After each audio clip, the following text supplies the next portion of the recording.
Bapak Kepala Desa, hadirin hadirat muslimin muslimat rahimakumullah. Alhamdulillah, pada siang hari ini kita semua hadir di tempat yang mulia dengan tujuan yang mulia, yang insya Allah kita semua termasuk ke dalam golongan orang-orang yang dimuliakan. Salawat dan salam dihaturkan kepada junjungan kita Habibana wa Nabiyana Nabi Agung Muhammad sallallahu alaihi wasallam. Biqaulina Allahumma salli ala Sayyidina Muhammad wa ala ali Sayyidina Muhammad. Mudah-mudahan kita semua tergolong ke dalam umatnya yang mendapatkan syafaat dari beliau. Amin ya rabbal alamin. Hadirin hadirat muslimin muslimat rahimakumullah.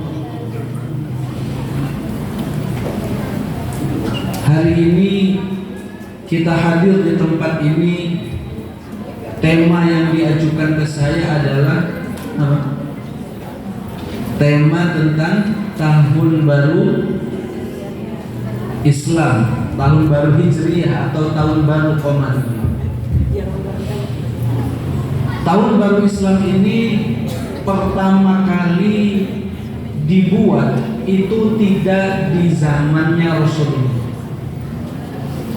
Yang pertama kali membuat kalender Hijriah itu adalah sahabat Umar bin Khattab ketika beliau menjadi khalifah yang kedua setelah Abu Bakar As-Siddiq. Nah, orang yang pertama kali membuat kalender Hijriah ini yaitu Umar bin Khattab. Atas usulan dari sahabat yang lain, karena Umar ini di masa kekhalifahannya itu senang membuat surat kepada para gubernur-gubernur, baik yang ada di Irak, yang ada di Palestina, yang ada di Mesir dan tempat-tempat yang lain. Hanya saja tidak secara jelas di dalam surat itu tertanggal kapan. Karena bisa jadi di zaman itu surat dibuat hari ini, datangnya terlambat, misalkan sebulan 2 bulan yang akan datang. Yang mana surat menyurat ini di zaman sekarang sudah tidak perlu lagi menggunakan kantor pos, gitu buatnya. Niki undangan fatayat pakai WA maupun pakai lanjut. Lebih praktis undangan itu sekarang menggunakan media online. Sebab kadang-kadang lek disurati nganggo kertas malah orang diwaca, kadang orang tekan ya, kadang ketelisut telpundi. Sebab orang sekarang lebih dekat dengan WA daripada dengan yang tulisan-tulisan tadi. Ini apa betul? Mungkin. Nah, sahabat Umar bin Khattab itu ketika pertama kali ingin menentukan tahun pertama Hijriah, tahun pertama kalender Islam itu bingung. Kalau tahun Masehi itu kan dibuat dimulai dari lahirnya Nabi lahirnya Nabi Isa. Makanya tahun Masehi itu lebih dekat dengan orang-orang Nasrani, karena Nabi Isa itu nabinya orang Kristen, dianggap sebagai nabinya orang Kristen. Makanya tahun baru Masehi itu biasanya merupakan rangkaian dari Natal tanggal 25 Desember lanjut sampai tahun baru Masehi. Isa itu dalam bahasa Arab atau dalam bahasa Inggris juga dikenal dengan istilah Al-Masih. Makanya Masehi atau Mesias gitu ya. Nah, sahabat Umar bin Khattab ini kemudian mencari kira-kira apa yang bisa dijadikan sebagai awal tahun baru Hijriah, tahun baru Islam? Akhirnya ditentukanlah, karena kalau dimulai dari kelahiran Nabi berarti mirip dengan kalendernya orang Nasrani. Maka dibuatlah kemudian kalender itu dimulai dari peristiwa besar yang terjadi dalam sejarah Nabi, yaitu peristiwa berpindahnya Nabi setelah berdakwah 13 tahun di Mekah menuju Yathrib ketika itu namanya. Jadi tempat yang pertama kali Nabi itu pindah, zaman itu namanya belum Madinah, tapi dikenal dengan nama kota Yathrib. Ada yang pernah ke Yathrib mau kalian gitu? Karena saya kepengen ke Madinah orang. Cung sing kepengen ke Madinah. Oh. Acung kabeh iki. Yang suku tadi berdoa kepengen umroh acung. Loh, ya. Kepengen tok tapi orang donga, orang jaluk, ya orang bakal diweya. Jadi kalau kau jenengan kepengen mangkat umroh, kepengen ziarah Makkah Madinah, setidaknya selalu panjatkan doa itu di dalam doa-doa kita. Pun kalau ijazahi sekalian ya, kepengen mangkat apa orang? Niki ijazah saking Mbah Maimun Zubair. Itu kalau kita kepengen berangkat umroh atau haji, sebelum salam pas sholat nih kok ya, lek sholat salam apa baca? Setelah membaca tahiyat akhir ya, sebelum salam berdoa begini, Allahumma rzuqni ziyarata Makkah wal Madinah. Jadi sholatnya aja ke susu ya. Setelah membaca tasyahud, at-tahiyyat itu rampung. Sebelum salam membaca doa apa? Allahumma rzuqni ziyarata Makkah wal Madinah.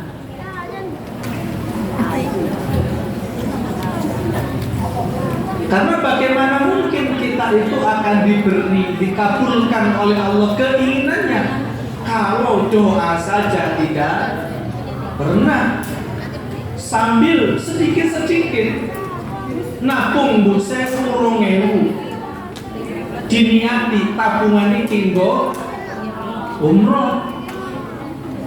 Saya umroh itu tahun kemarin bulan Februari, tahun ini berarti itu umroh di luar prediksi saya, karena prediksi saya kira-kira 2-3 tahun lagi baru bisa umroh.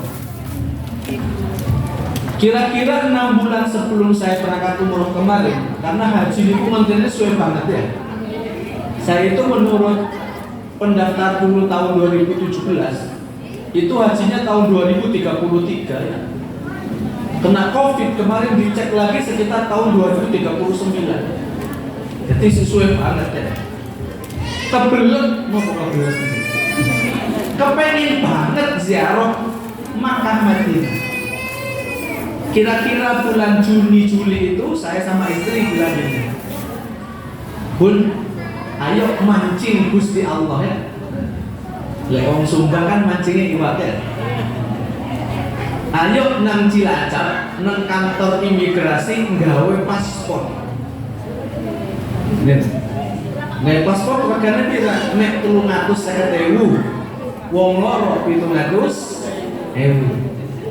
Diniati muga-muga niki dados pancingan ndang mangkat Mekah Madinah. Betul, di bulan Januari itu Ibu Moro Separulo niku ngendikan teng kula, Jan, yuk antar ibu mangkat umroh. Guru pamitan ke istri, Bun, gimana kalau ayah berangkat sama ibu umroh? Jawabannya betul, masa aku ditinggal ya? Masa tega meninggal? Jangan tinggalkan aku ya. Akhirnya kalau ngatur kan ibu menyampaikan mungkin kepengen Nelly bojone kula niku. Nggih melu mangkat Mbah ngoten. Kula ngotot tapi ibu niku manggil Mbah. Ya nek mangkat karo Nelly ya suwe kok nganti ora mangkat-mangkat. 2 minggu setelah itu ibu niku kira-kira jam 4 pagi mungkin selesai tahajud nggih. Niku WA teng grup keluarga. Kebetulan ibu itu punya anak 5 putri semua. WA ngeten. Kabeh anak ibu sing wadon tak belikan tiket umroh. Sing lanang-lanang ngalah golek dewek.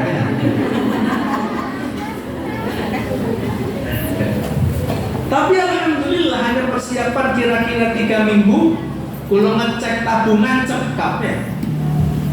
Akhirnya kula mancingin wong loro sing mangkat sak keluarga besar ber-12 orang ya. Nah jenengan ngeten niki diniati. Di rumah punya tabungan, tulisi tabungan umroh. Itu pun salah satu mancing sambil terus mengetuk pintu langit. Allahumma rzuqni ziyarata Makkah wal Madinah. Benar. Karena zat yang kita mintakan doa Gusti Allah ini kusuki ngomong betul. Gusti Allah ngumrohkan jenengan kuat ngomong betul. Nanti. Dan umroh itu tidak harus dari uang atau dompet kita ini ngomong betul. Umpama Gusti Allah ngersakaken jenengan tindak Mekah Madinah, kira-kira mangkat ngomong betul. Mangkat. Dilalah Pak Lurah niku menganggarkan nggih. Ketua Fatayat digratisi balai desa. Umpama sakit kan ngoten. Dilalah ana wong sukses, orang Banjarsari. Kemudian pengumuman 10 ustazah tahun ini saya umrohkan. Umpama jenengan sing muslimat iki gak ada mantu ya. Mantunya dapat proyek 10 miliar. Ngumroh nang mertua gampang ngomenteng. Nah iya. Berarti umroh niku ora kudu nganggo duit ya. Nah, tempat di mana Nabi hijrah itu dulu namanya Yathrib. Nabi itu 13 tahun dakwah di Madinah, pengikutnya 70 orang. Nabi dipojokkan, diembargo, disiksa karena dakwah yang dilakukan Nabi di Mekah. Sampai boten kiat akhirnya Nabi musyawarah dan atas petunjuk Allah kemudian melakukan hijrah pada tahun 13 kenabian. Tempat yang dituju Nabi namanya Yathrib, berada di sebelah utara kota Mekah. Perjalanan yang dilakukan Nabi di masa itu tanpa henti itu 7 hari 7 malam. Makanya jenengan umroh, Allahumma amin. Makasih amin. Itu akan menyaksikan betapa perjalanan dari Mekah ke Madinah itu merupakan pegunungan yang sangat luar biasa yang tidak mungkin dilakukan oleh orang dalam kondisi normal. Maka Nabi ini mendapatkan pertolongan dari Allah untuk sampai di kota Yathrib. Nah, orang-orang Yathrib ini sebelum Nabi hijrah ke Madinah itu sudah hidup bersama dengan kaum-kaum Yahudi dan orang-orang Nasrani yang ada di sana. Kenapa di Yathrib itu ada orang Yahudi? Karena di dalam kitab suci orang-orang Yahudi disebutkan Nabi akhir zaman itu nanti akan berpindah ke tempat di mana tempat itu banyak tumbuh pohon kurma. Makanya Nabi itu nggak hijrah ke Sumbar ya. karena di Sumbang nggak ada pohon. Namanya jambe ya. Besok kalau jenengan ke Madinah akan menyaksikan betapa Madinah itu ditumbuhi banyak sekali pohon-pohon kurma. Maka orang Yahudi yang menemukan berita di kitab Taurat bahwa Nabi akhir zaman itu akan tinggal di Madinah, mereka lebih dulu tinggal di Madinah menunggu datangnya Nabi akhir zaman.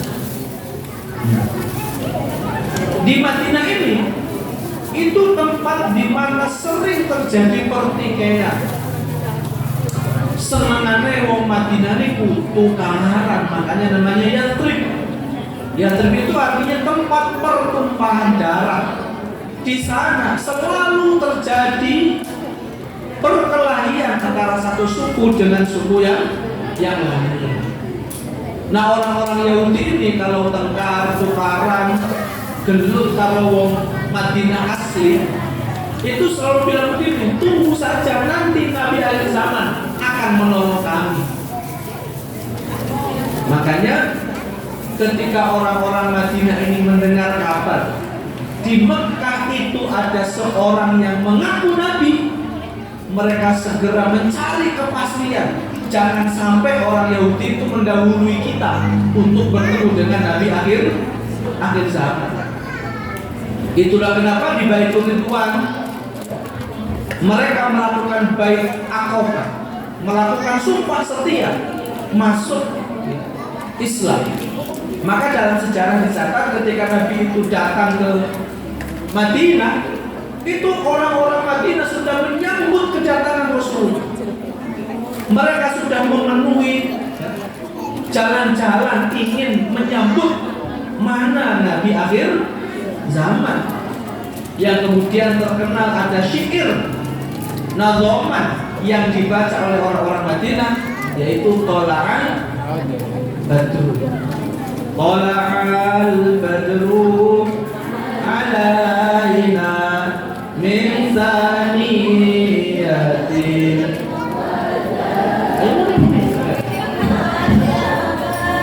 syukru alaina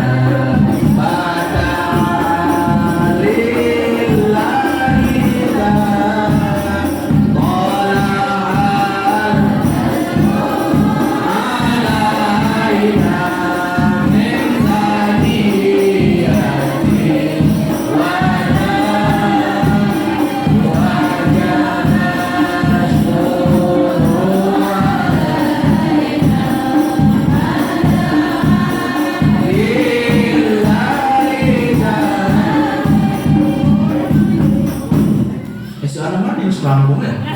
Ayyuhal mab'utsu fina ji'na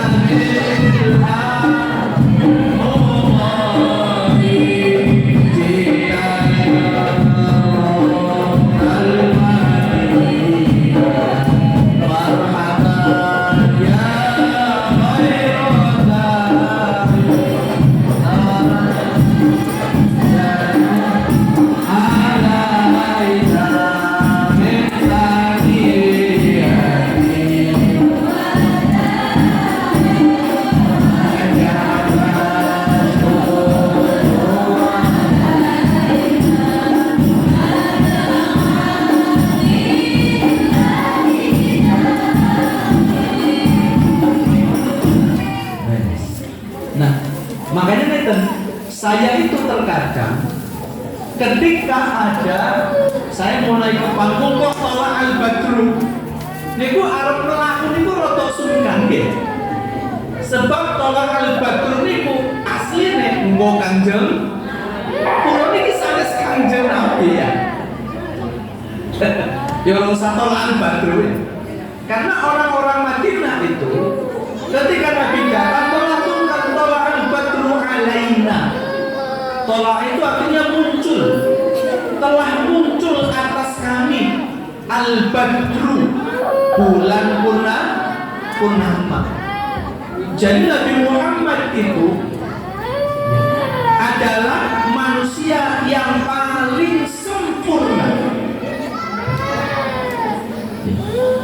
Dalam hadis Bukhari disebutkan karena ahsanun nasi khalqan wa khuluqan. Nabi Muhammad itu ahsanun nas, sebaik-baiknya manusia, khalqan wa khuluqan, baik akhlaknya maupun penciptaannya.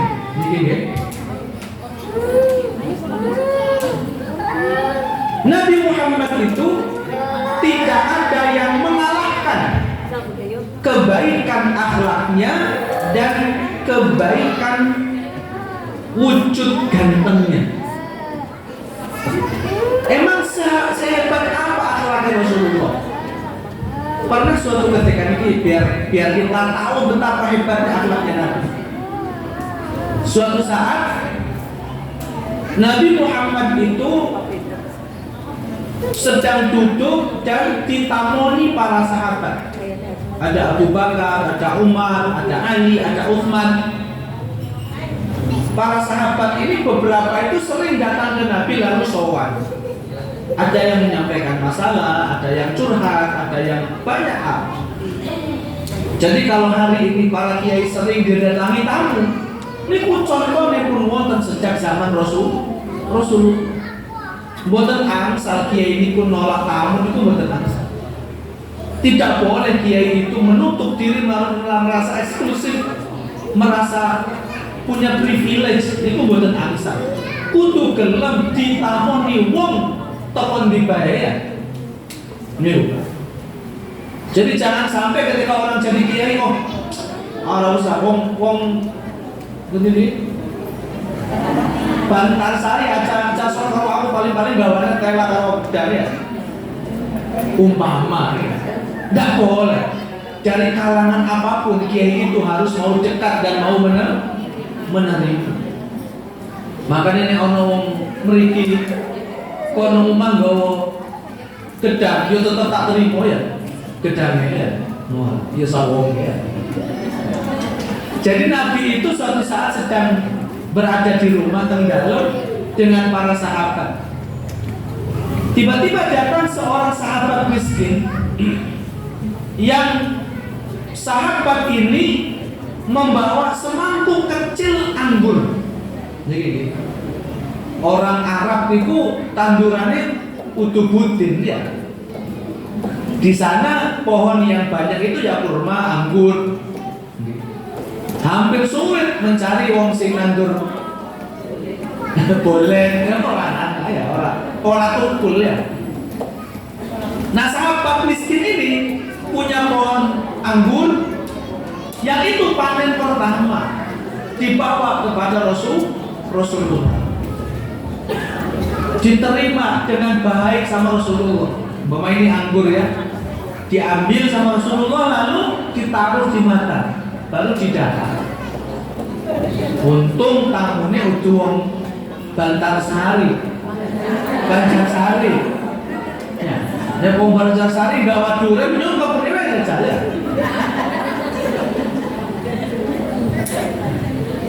Untung bawa anggur tadi ditaruh di mata baru dimakan. Namun hari itu ada yang aneh. Semua anggur yang di mangkuk itu dihabiskan sama Rasulullah. Padahal Rasulullah itu punya kebiasaan kalau dahar sesuatu niku dibagi-bagi kali sahabat. Tapi hari itu dihabiskan. Sampai kemudian tamu yang bawa kurma ini pun senang luar biasa karena kiriman terasa tentang Rasulullah.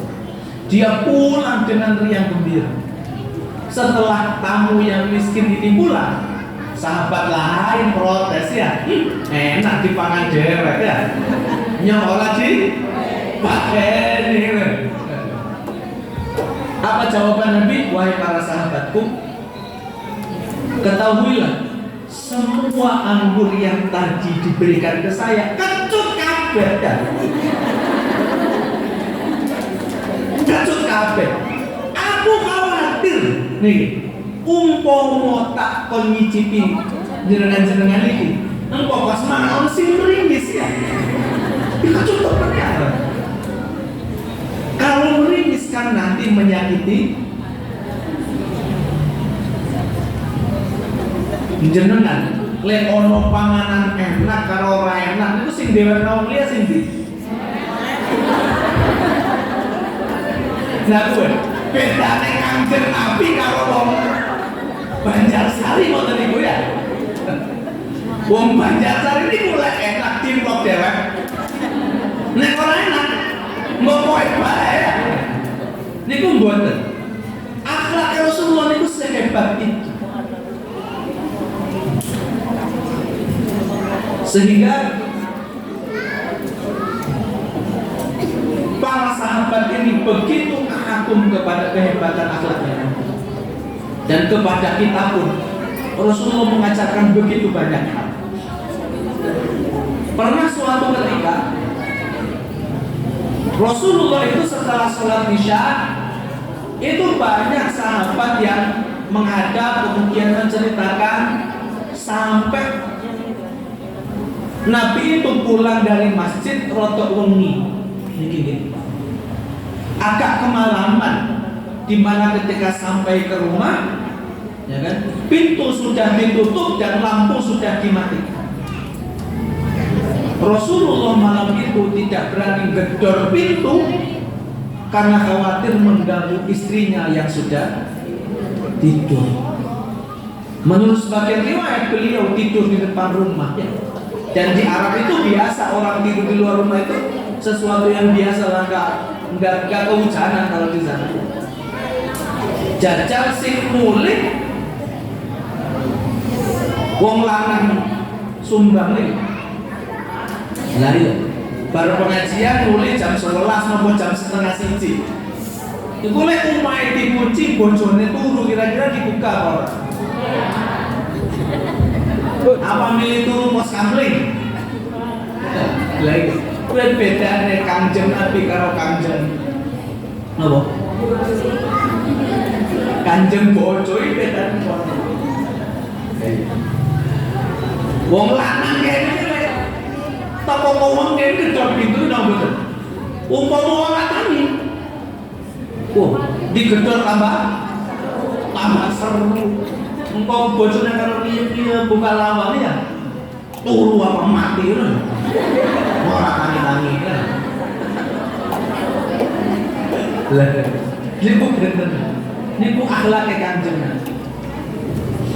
Kanjeng Nabi itu pernah suatu saat dimasakkan sama Aisyah. Masakan yang berkuah, umpama kene ya sayur asem. Beningan, sop ngoten niku. Nah, Aisyah itu menikah dengan Kanjeng Nabi masih dalam usia yang belia, masih muda. Sebagian mengatakan 7 tahun, sebagian berkumpul dengan Nabi di umur 9 tahun. Yo bocah umur 9 tahun yo urung pinter masak. Ketika Nabi ditanya, bagaimana rasanya wahai Rasulullah? Masya Allah ya. Coba cicipi sama kamu Aisyah ya. Ternyata cicipi Aisyah niku kasih ya.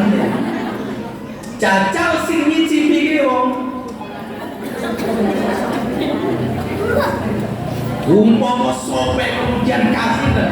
Kia sapa kok uyuh jaran ya. Sapa asin ya. Padahal ya, ulama-ulama fikih demi menjaga perasaan istri, seorang suami ketika masakan tidak enak boleh berbohong nggih. Pripun Mas, enak apa mboten? Masya Allah. Niki sop satu-satunya yang seperti ini yang pernah saya rasakan di dunia. Jangan langsung dibentak ya. Kenapa? Perempuan itu makhluk halus ya.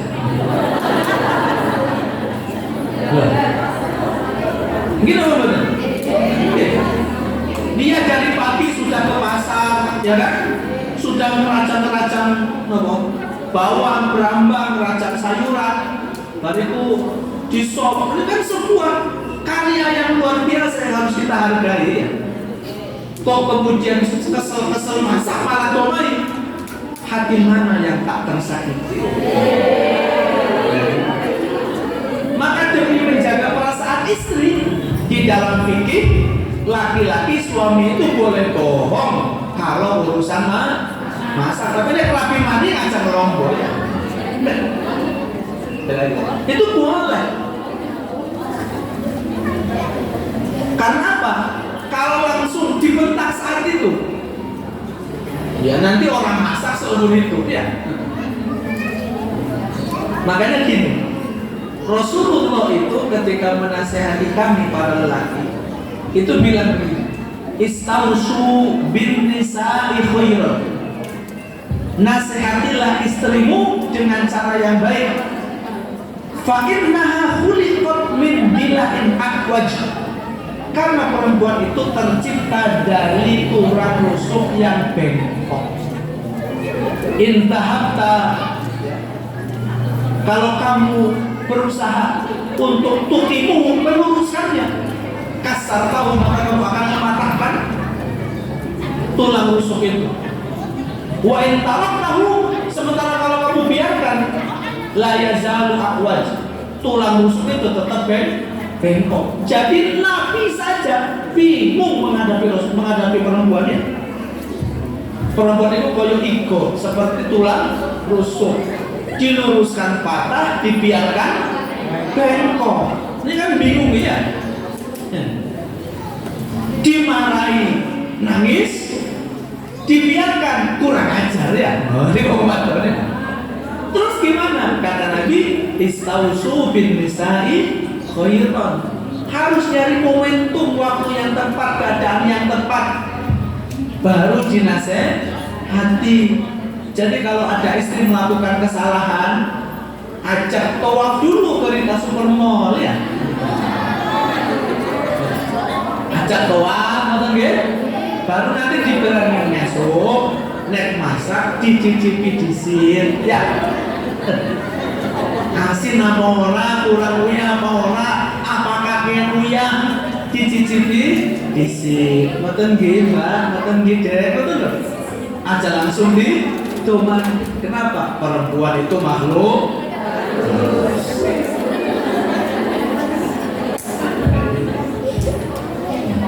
Kembali kepada hijrah. Nabi itu datang di Madinah, disambut sama orang Madinah.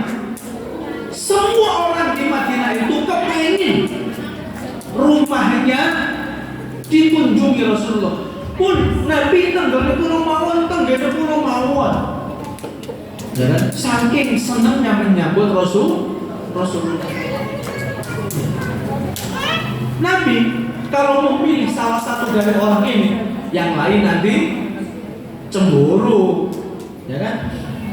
Akhirnya Nabi menjawab, saya akan berhenti dimanapun onta saya berhenti, biar tidak nyinggung semua orang. Ternyata onta Nabi ini berhenti di satu tempat namanya Kuba, ya kan?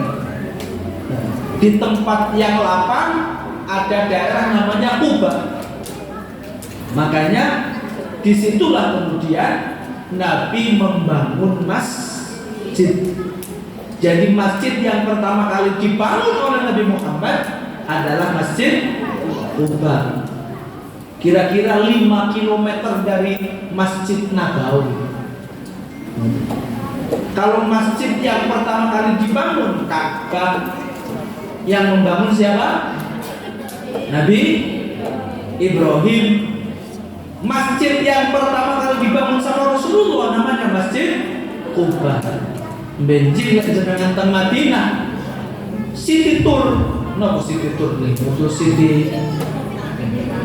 Ya jalan-jalan lah, bahasa kitanya jalan-jalan. Nanti salah satu tujuannya berkunjunglah ke Masjid Kuba. Selain itu, Nabi ingin mengajarkan kepada kita tentang arti penting hijrah itu. Kota yang dulu namanya Yathrib, tempat pertumpahan darah, dipimpin sama Rasulullah, dibuat perjanjian namanya Piagam Madinah. Jadi semua orang dari suku apapun, dari agama apapun, berjanji membuat satu perjanjian tidak akan saling membunuh, tidak akan saling menyerang. Perjanjian ini namanya Wathiqatul Madinah, perjanjian Madinah. Sejak itulah kota Yathrib lebih terkenal dengan istilah Madinah. Karena Madinah ini muncul terkenal, bahasa Arabnya itu bercahaya, makanya dikenal dengan istilah Madinah Al-Munawwarah, kota Nabi yang bercahaya. Dipakai sama tetangga sebelah ya, Cilacap bercahaya, ya kan? Cilacap bercahaya, Nusa Kambangan berbahaya ya. Sejak itu namanya menjadi mati. Nah, kalau kita melihat dari peristiwa hijrah ini, bahwa kalau suatu bangsa, suatu negara, suatu masyarakat, suatu desa itu ingin maju, maka peradaban yang harus dibangun adalah peradaban masjid. Ini. Jadi kalau Banjarsari ini kepengen maju, maka yang harus dibangun oleh Bapak Kepala Desa, oleh Fatayat, oleh Muslimat, oleh ranting NU, yang harus dimaksimalkan adalah peran masjid. Hari ini sedang tren banyak orang membangun masjid tapi tidak membangun peradaban masjid. Jadi, apa yang bisa kita ambil pelajaran dari peradaban bernama masjid? Teng Banjarsari ini masjid itu tempat untuk karaokean maupun untuk sholat? Dipakai untuk sholat. Kita belajar dari satu aja dulu aktivitas tentang sholat. Apa sih yang diajarkan oleh sholat? Sholat itu pertama mengajarkan kita hidup disiplin. Al-Quran dengan sangat jelas mengatakan inna sholata kanat 'alal mu'minina kitaban mawquta, bahwa sholat yang diperintahkan kepada kita sebagai umat Islam ini ditentukan waktunya. Wong sing paling soleh sak Banjarsari niku nek sholat subuh jam 3 esuk sak napa mboten? Kenapa? Belum waktunya. Ustadz kiai paling soleh teng mriki sholat maghrib jam 5 sama mboten? Jenengan saking semangate sholat duhur jam 11 sah. Jadi ada waktunya, disiplin waktu. Makanya orang-orang hebat, orang-orang sukses itu di antara sifatnya adalah mereka-mereka yang pandai memanajemen waktu. Wong sugi, wong larat, wong ayu, wong elek, sedina Gusti Allah diparingi waktu sama apa enggak? Berapa? Waktu 20 hari semalam lah, 24 jam. Betul? Pak Lurah, Pak RW, Pak RT, waktunya sehari itu sama atau tidak? Kenapa mereka berbeda kesuksesannya? Di antaranya adalah karena masing-masing orang punya kemampuan berbeda di dalam manajemen waktu. Ada orang yang tertipu oleh waktu. Dia mengira pokok waktu ini sing penting melaku. Sebagian orang menggunakan waktu sebaik mungkin. Sudah jelas, kalau jam 3:30 tangi sholat tahajud. Saat dari ini ya saat dari ini subuh maca zikir nopo maca Quran. Bar niku esuk-esuk mangkat masjid jamaah subuh. Pak subuhan nopo beres-beres rumah, menanak nasi, muridnya magic.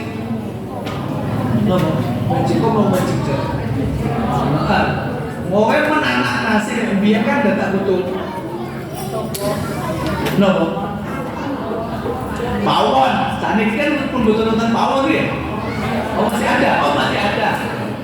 Lah iya, ini praktis kan pakai listrik itu ya kan ya. Ditinggal subuhan mulai wis mateng. Beres-beres rumah dan lain sebagainya. Diatur waktunya. Sementara ada orang lain ya, sibuk membukai HP. Ya, ada apa enggak? Wongnya teko. Kudu ngeco apa putih?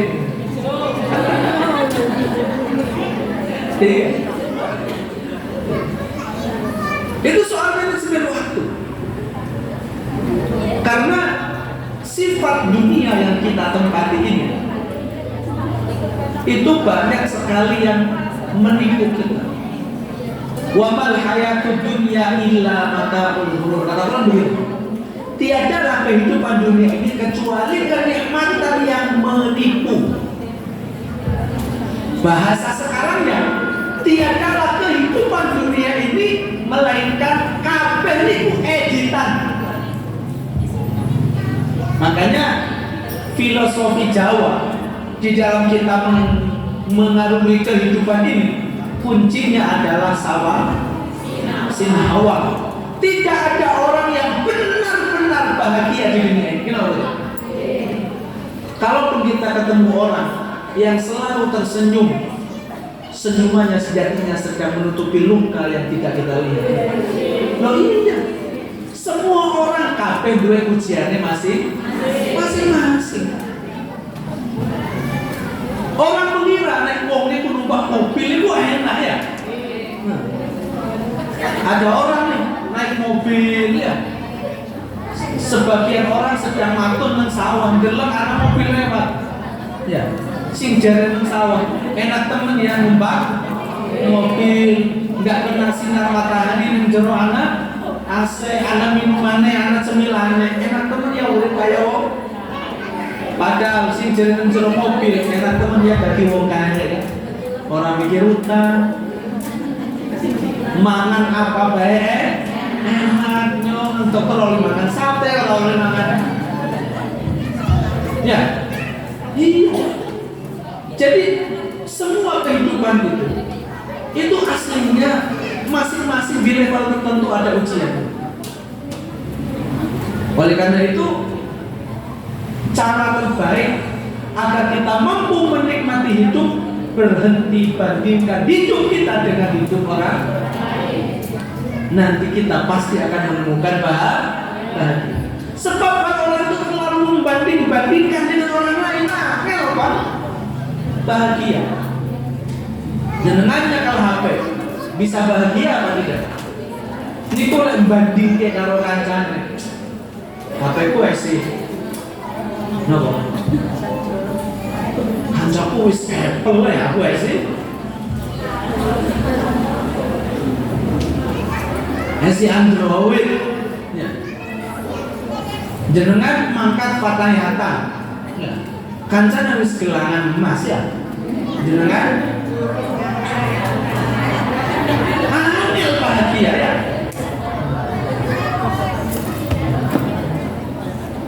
Tetangganya tuku TV, jenengan waduh tunggu TV ini anyar, TV ku lawas, mikir akhirnya masuk angin. Tangganya itu ke kulkas, mencret. Sudah, hentikan membandingkan hidup kita dengan hidup orang lain. Nikmati saja. Setiap orang bisa menemukan kebahagiaan masing-masing. Sebab ini cara setan untuk merusak suatu rumah tangga. Pintu yang pertama kali dimasuki oleh setan ini adalah pintu kufur, membuat istri atau suami tidak bisa bersyukur. Ini. Jadi kalau setan itu ingin mengganggu rumah tangga orang, maka jadikan istrinya atau suaminya tidak bersyukur. Sekali istri tidak bersyukur, sulit ya, menemukan senyuman dari istrinya. Apalagi perempuan-perempuan sekarang itu kan matanya sendu ya, seneng duit. Nah, banyak perempuan-perempuan yang bukan matanya itu ketemu senyuman paling-paling tanggal 1 sampai tanggal 5 ya. Setelah tanggal 20 ya, tanggal semakin tua senyuman semakin nggak boleh ya. Sebagai perempuan yang sholihah itu dari tanggal 1 sampai tanggal tua tanggal 30 sekalipun harus menjadi istri yang enak dipandang mata. Dan perlu ibu-ibu ketahui, hal yang paling indah dari perempuan itu adalah senyumannya. Tanya nih bapak-bapak ini ya, serut apapun di balai desa, sebanyak apapun pekerjaan kami di kantor, itu kalau pulang ke rumah lihat senyuman istri, pimpinan yang tadi marah-marah hilang ya, pekerjaan yang numpuk terasa ringan. Oh iya, makanya jangan pernah kehilangan senyum yang paling manis. Kalau nanti suami kehilangan senyuman itu di rumah, jangan salahkan kalau dia menemukan senyum lain yang lebih. Oh iya, suami datang dari kantor tuli ke balai desa, sebelum masuk rumah tetangga sebelah sudah dapat, Pak Kades, langsung saking balai desa gitu, senyum nyapa, takkan rumah Bu Kades merangut ya.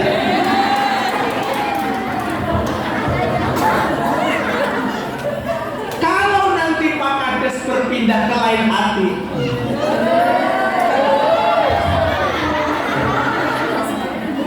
ini ya, makanya jangan pernah kehilangan senyuman.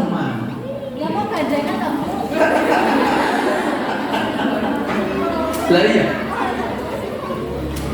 Kalau itu kami temukan setiap hari di tanggal berapapun, insya Allah laki-laki tidak akan mudah berpindah ke lain hati. Laki-laki tidak akan mungkin berpaling mencari senyuman yang lain. Sebaliknya, perempuan juga begitu. Laki-laki ini kalau kemudian diuji sama setan, tidak bersyukur punya istri yang itu, lalu dia melihat rumput tetangga lebih hijau, itu kan berarti dia awali tidak syukur punya istri. Padahal mau kayak gimana pun, istrilah yang sudah menemani kami laki-laki sejak dari nol berjuang mengarungi kehidupan yang sulit itu. Kalau kemudian dia ini menurun kecantikannya, menurun kekuatannya dan lain-lainnya, ya sama orang kan juga tambah tua, tambah turun, tambah lemes ya, orang kuat. Itu hal yang alami. Suatu ketika ada orang datang kepada seorang ulama, seorang syekh. Dia mengadu, "Wahai syekh, kenapa semakin hari saya melihat istri saya semakin tidak cantik? Kok tambah suwe, tambah elek?" Ya, dulu ketika masih apa? Awal menikah, wah masya Allah, membune wangi. Sini yang bune terasi. Dulu zaman awal menikah selalu rapi, pakai baju yang bagus sedikit, dasteran kok kayak kespek sana.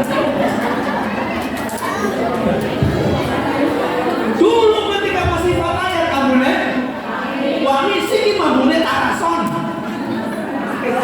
Lebason. Oh betul. Lebason. Ambune minyak apa? PPO. Minyak ngomong itu minyak GPU. minyak wong tua lah. Makanya saya kalau pengajian itu membedakan fatayat muslimat gampang. Ini tekan ruangan kok ambune wangi, oh ini berarti fatayat. Mambune koyo cabe. Buatan ini kuibanku ya.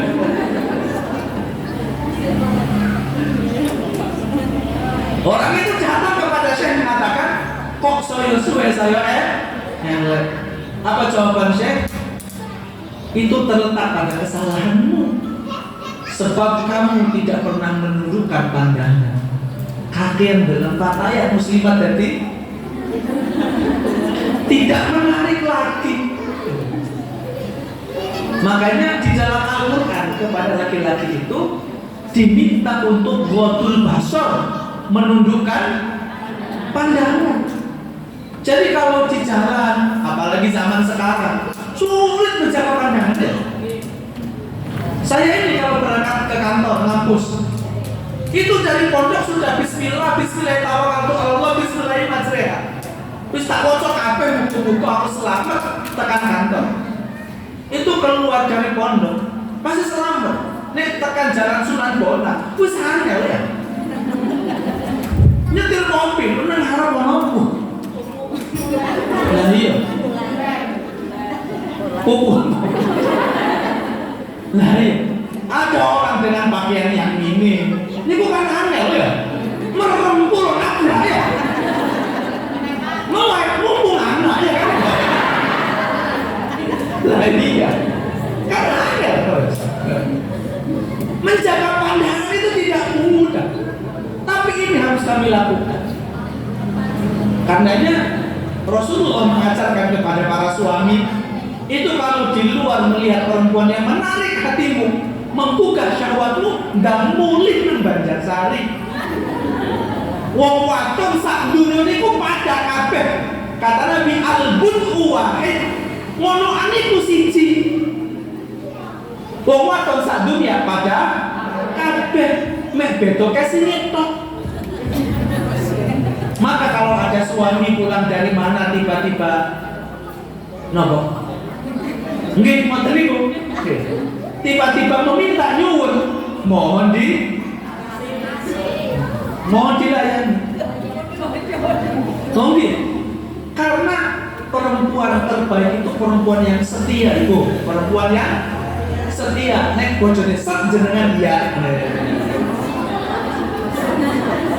Perempuan yang setia, lek bapak yang sak jenengan ya. Setuju ya? Ini perempuan terbaik. Dan memang perempuan ini haram menolak ini, haram menolak. Nggak boleh alasan, ya, kecuali alasan yang bisa diterima oleh syarak, sakit misalkan gitu. Tapi lihat bobok, kenapa aja mau bobok? Malas, nggak usah ngomong malas. Jeneng ibadah itu memang semangat atau malas? Hah? Iya. Siring ibadah itu malas. Kabeh ibadah itu nggak ada yang isinya semangat, mesti malas. Makanya ini terkata Nabi. Ya. Khuffatil jannatu bil makari wa khuffatin naru bisyahawat. Surga di mana itu adalah balasan bagi orang yang beribadah, itu dikelilingi oleh sesuatu yang tidak disenangi. Rasanya apa-apa bebek, rasanya apa-apa malas, betul. Sementara neraka itu dikelilingi oleh sesuatu yang disenangi oleh hawa nafsu. Contoh, pun gampang ini, umpama mengko bengi malam Senin ini di alun-alun ada Habib Syekh, di gor ada Deni Caknan, gue sing macet sing di kira-kira. Hah? Kira-kira sing akeh wong sing ndi? Jelas di gor. Nah, kenapa? Ya tadi surga itu orang mati payu. Gimana bener? Umpama zuhur niki ada panggilan dari Allah jamaah sholat zuhur. Satunya Pak Kades pengumuman hari ini jam 12 pembagian bantuan. Istilahnya sendiri.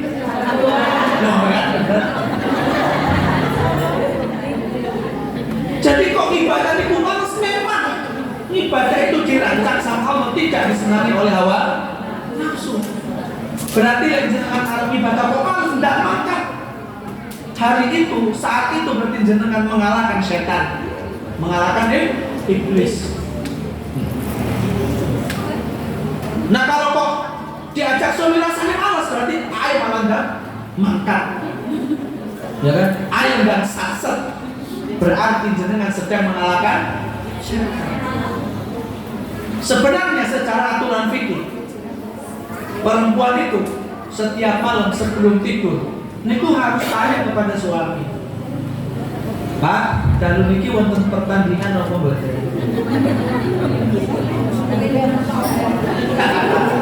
Indonesia lawan Vietnam 5-0. Ngoten, saya ini ngoten. Mas, dalu niki wonten pertandingan apa mboten? Lek mboten kula badhe istirahat.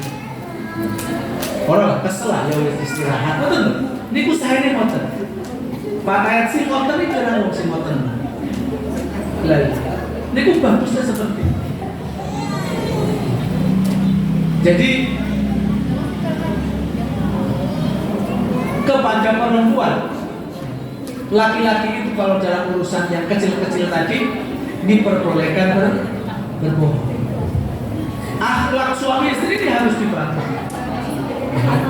Masjid ini harus dibangun dalam rumah kita, di peradaban kita, di desa kita. Di antaranya apa? Di antaranya adalah disiplin. Makanya kata, saya termasuk orang yang tidak setuju mendidik itu dengan tidak menggunakan kekerasan. Saya setuju mendidik itu harus menggunakan kekerasan. Kalau kekejaman nggak boleh, violence itu nggak boleh. Mendidik dengan kejam nggak boleh, tapi mendidik dengan keras harus. Karena disiplin itu tidak akan mungkin bisa kita ajarkan kecuali dengan apa? Dengan keras.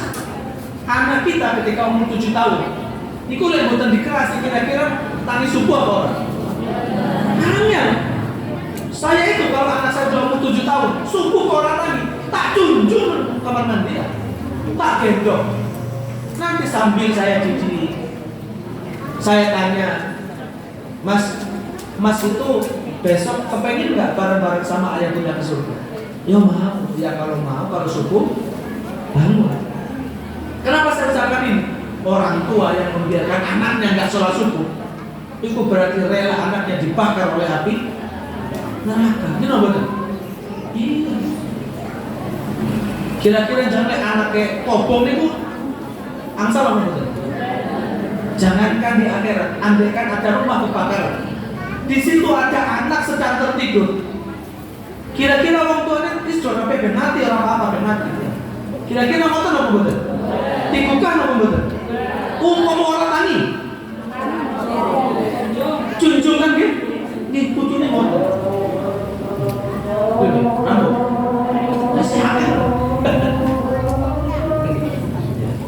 Jadi sebagai orang tua yang dimana kita diberi tanggung jawab, ajarkan disiplin kepada anak itu melalui sholat. Karena sholat ini memang perintah Rasulullah kepada orang tua yang wajib diajarkan kepada anak. Bocah umur 7 tahun, dilanjut apa berhenti dulu? Ya, berhenti dulu nih.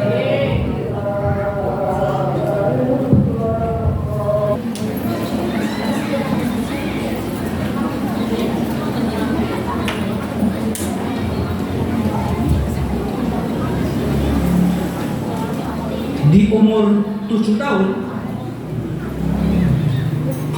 orang tua itu diminta oleh Rasulullah untuk mengajarkan sholat kepada anak-anaknya. Menurut kami, bocah umur 7 tahun bisa wajib sholat apa tidak? Belum ya? Kenapa belum wajib? Belum balik, karena syarat wajib sholat itu salah satunya adalah sudah balik. Tapi kenapa Rasulullah mengajarkan orang tua kepada anak agar sholat? Sebab sholat itu berat. Wa innaha lakabiratun illa 'alal khashiyin. Apa iya sholat itu berat? Oh iya. Nyatane tang sumbang mriki wonten apa mboten? Tiyang niku KTP Islam tapi ora sholat. Wonten apa mboten?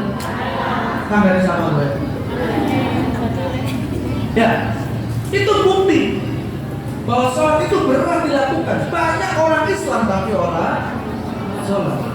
Jangan ngerti wong sing KTP Islam tapi orang sholat. Tolong sampaikan salam dan salam. Sampaikan bahwa besok yang masuk surga KTP-nya. Karena yang Islam KTP-nya. Nabi itu jelas menyatakan al-farqu bainal mu'mini wal kafir aswal. Yang membedakan orang itu mukmin atau kafir adalah sholat. Sebab ibadah sing ora bisa dilakoni kalau orang kafir itu diantaranya adalah sholat. Orang kafir bisa apa orang? Bisa. Senyum orang kafir bisa apa orang? Bisa. Santunan yuk bisa. Baik kepada tetangga bisa apa tidak? Bisa. Baik kepada suami bisa. Nek sholat senajan sholat tapi orang sah. Wong syaratnya sholat itu butuh muslim, butuh Islam. Karenanya yang kok ada orang Islam buatan sholat berarti aslinya wong niku wis pantes diomongi wong kafir.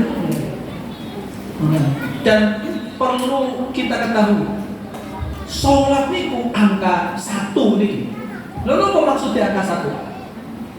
Lek ono calon mantu ganteng niku nilainya 10. Mantu ganteng nilainya 10 karena good looking itu kalah kalau good rekening ya. Jadi nilainya 10 ton. Gini betul. Good looking kalau good rekening sing dipilih sing di ganteng kalau sugih itu sing dipilih di desa. Orang mau wong elek ora sugih. Wong elek sugih, wong ganteng ora sugih sing dipilih.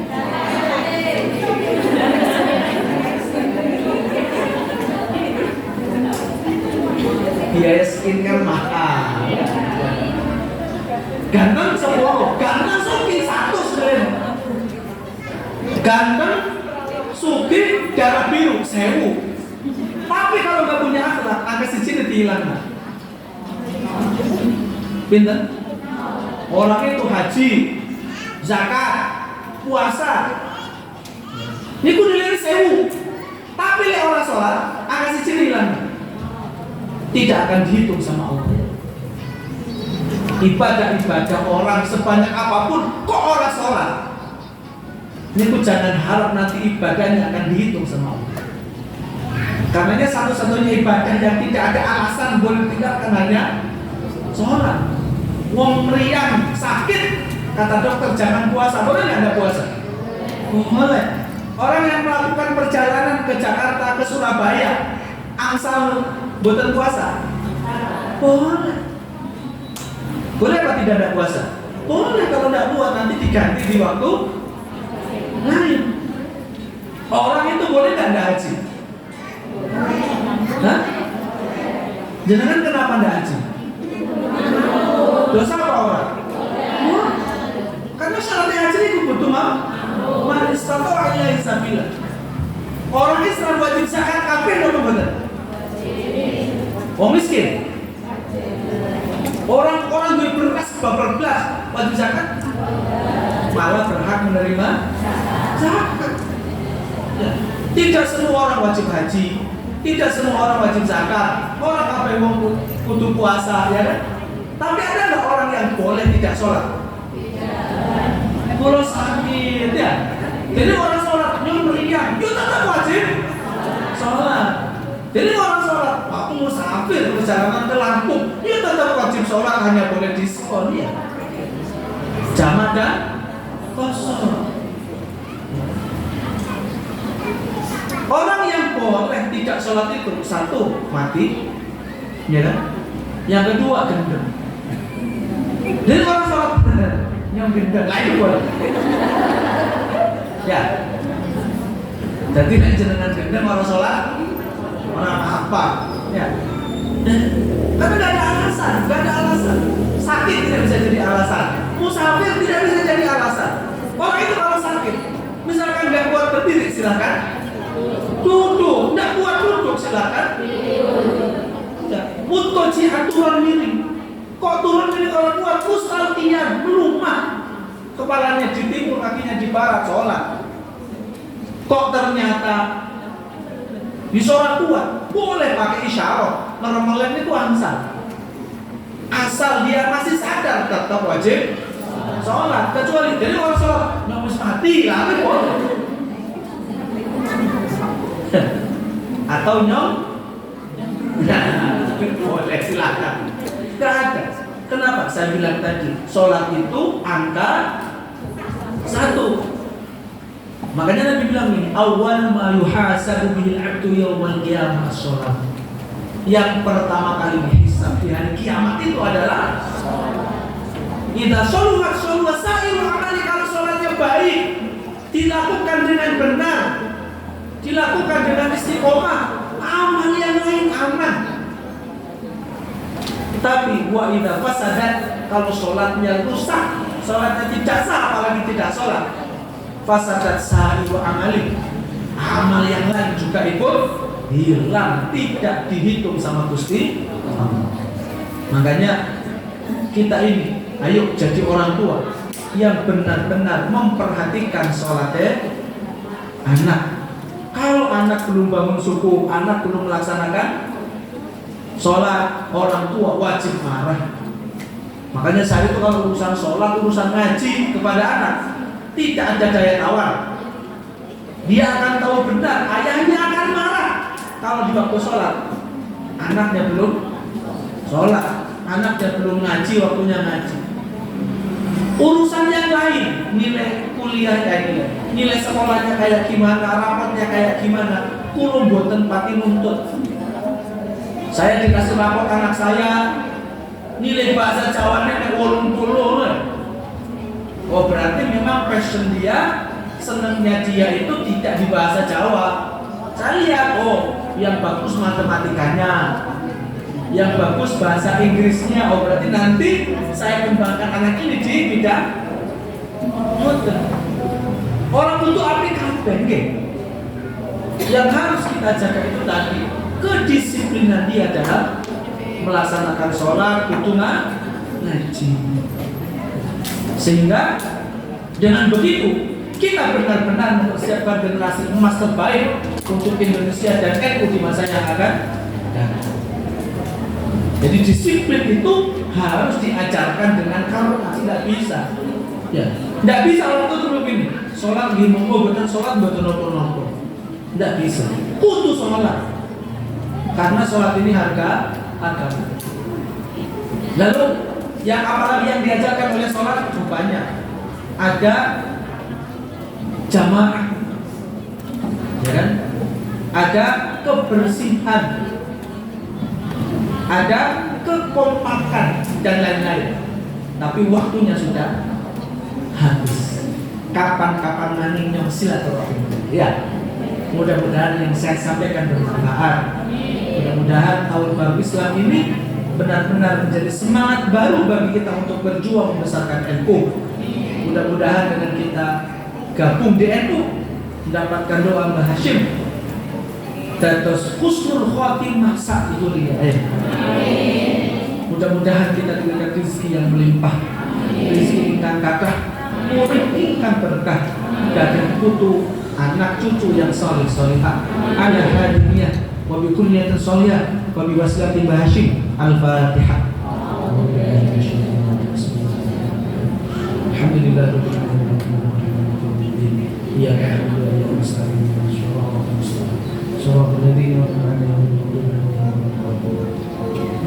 Allahumma salli ala sayyidina Muhammad wa ala ali sayyidina Muhammad sallallahu alaihi wa tabaraka wa sahabati Rasulillah ajma'in. Alhamdulillahi rabbil alamin. Allahumma salli wa sallim ala sayyidina Muhammad wa ala alihi wa alihi. Allahumma inna nas'aluka bihaqqil Fatihati wa 'azamati wa sab'il mathani an تفتح لنا بكل خير، وأن تتفضل علينا بالخير، وأن تجعلنا من أهل الخير، وأن تعاملنا معاملتك لأهل الخير، وأن تحفظنا في أدياننا وأنفسنا وأحبابنا وذرياتنا من كل محنة وفتنة وبؤس وضير، إنك ولي كل خير ومتفضل بكل خير ومعطي بكل خير يا أرحم الراحمين. رب هب لي من الصالحين، رب هب لي من الصالحين، رب هب لي من الصالحين، رب اجعلني مقيم الصلاة من ذريتي ربنا وتقبل دعاء، ربنا هب لنا من أزواجنا وذرياتنا قرة أعين واجعلنا للمتقين إماما. ربنا آتنا في الدنيا حسنة وفي الآخرة حسنة وقنا عذاب النار. وصلى الله على سيدنا محمد بفضل سبحان ربك رب العزة عما يصفون وسلام على المرسلين والحمد لله رب العالمين. Demikian dari saya, mohon maaf atas segala kekurangan. Wassalamualaikum warahmatullahi wabarakatuh. Waalaikumsalam warahmatullahi wabarakatuh.